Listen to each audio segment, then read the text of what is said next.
Let's bring in Mark Savchuk, who's in Kyiv. He's the head of Civil Oversight Committee at National Anti-Corruption Bureau of Ukraine. Good to have you here with us on TRT World. So in the wake of the recent liberation of one of the villages around Bakhmut, let me ask you, how long before Ukraine liberates the whole of Bakhmut?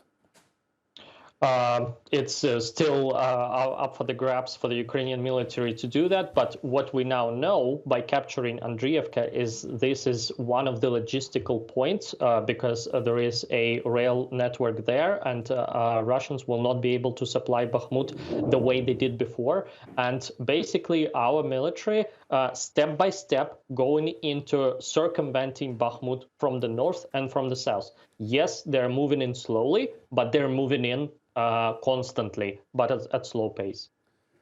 To what extent has this boosted the morale of Ukrainian troops?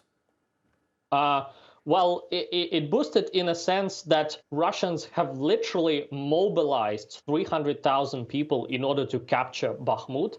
And what we're now showing is that we're close to encircling the town, that they have spent so many resources to grasp. So definitely it is a demonstration of failure of the strategic plan of Putin. There is absolutely no discussion that Putin can reach his strategic goals in Ukraine. He has already lost.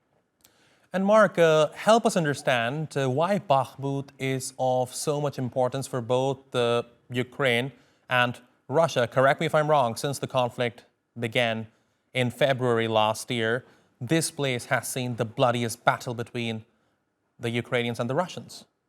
Yes, you're absolutely right.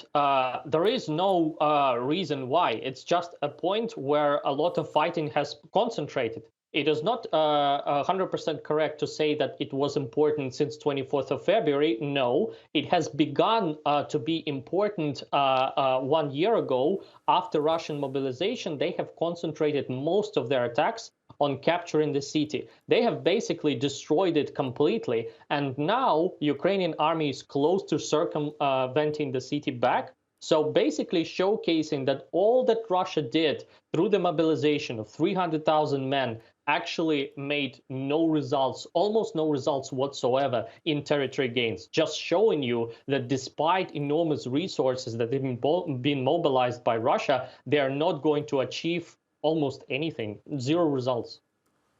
Mark Savchuk, thank you very much for talking to us here on TRT World. Really appreciate your taking out the time.